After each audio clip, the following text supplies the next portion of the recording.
हमारे पिछले वीडियो में हमने सीखा कि हम अपने आसपास के ऑब्जेक्ट्स को इसलिए देख पाते हैं क्योंकि उनसे लाइट रिफ्लेक्ट होती है। कुछ ऑब्जेक्ट्स जैसे कि सन, बर्निंग कैंडल और फ्लोरेसेंट बल्ब अपनी खुद की लाइट बनाते हैं। इन्हें ल्यूमिनस ऑब्जेक्ट्स कहा जाता है। हमारे आसपास ऐसे कई ऑब्जेक्ट्स हैं जो नॉन ल्यूमिनस हैं, यानी जो अपनी खुद की लाइट नहीं जनरेट कर सकते हैं।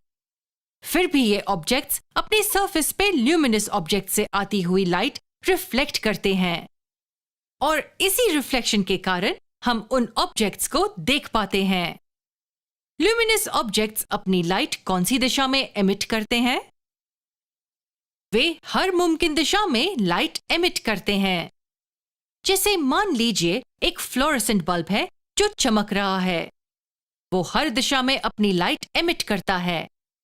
चलिए हम हर दिशा को एक स्ट्रेट लाइन और एक एरो से डिनोट करें जिस दिशा में लाइट ट्रैवल कर रही है। तो ये सभी एरो पाथ्स जिस डायरेक्शन में लाइट ट्रैवल कर रही है उसे रिप्रेजेंट करते हैं। इन एरोस को रेज ऑफ लाइट कहते हैं। यहां रेज ऑफ लाइट को कैसे डिफाइन करते हैं यह बताया गया है। रे ऑफ लाइट एक सीधी लाइन का मार्ग है जिस पे लाइट ट्रैवल करती है। अब हमें यह पता है कि ल्यूमिनस ऑब्जेक्ट्स अपनी लाइट कई दिशाओं में एमिट करते हैं। मान लीजिए कि फ्लोरेसेंट बल्ब से लाइट की रेस दीवार की सरफेस पे पड़ रही है। दीवार नॉन ल्यूमिनस होने के कारण इन रेस को रिफ्लेक्ट करती है और ये रिफ्लेक्टेड रेस एक निश्चित पाथ पे ट्रैवल करती है। दीवार की इस प्लेन सरफेस को कंसिडर कीजिए। मान लीजिए बल्ब से लाइट की एक रे इस पॉइंट पे दीवार से टकराती है। इसे इंसिडेंट रे कहते हैं। हमें पता है कि इस दीवार से ये रे रिफ्लेक्ट होगी और रिफ्लेक्टेड रे इस दिशा में ट्रैवल करेगी। लेकिन इसी दिशा में क्यों? यहां क्यों नहीं? या फिर यहां?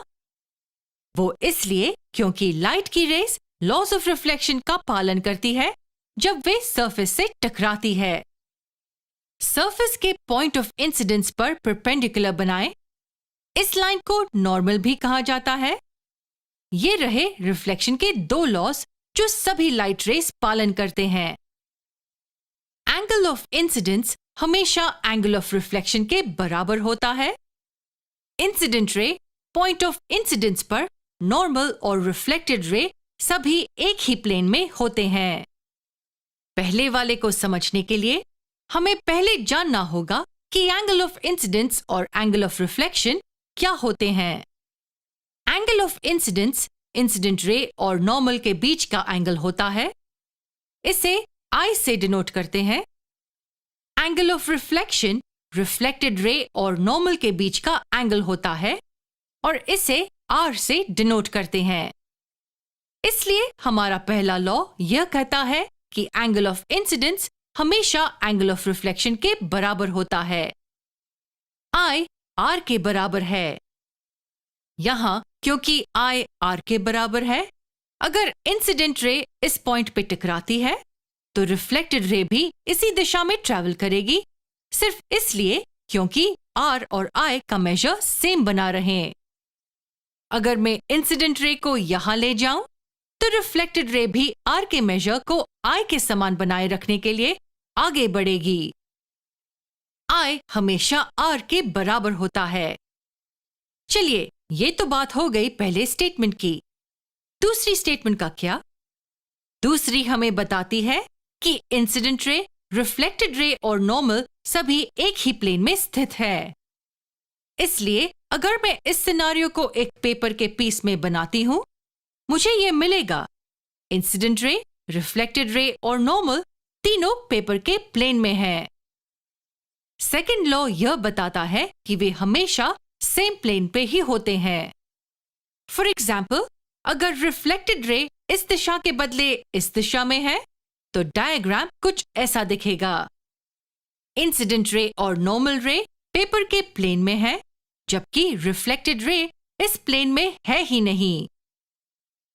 ये हमारे सेकंड लॉ का उल्लंघन करता है और इसलिए ये रे रिफ्लेक्ट नहीं होगा। ये पॉसिबल ही नहीं है।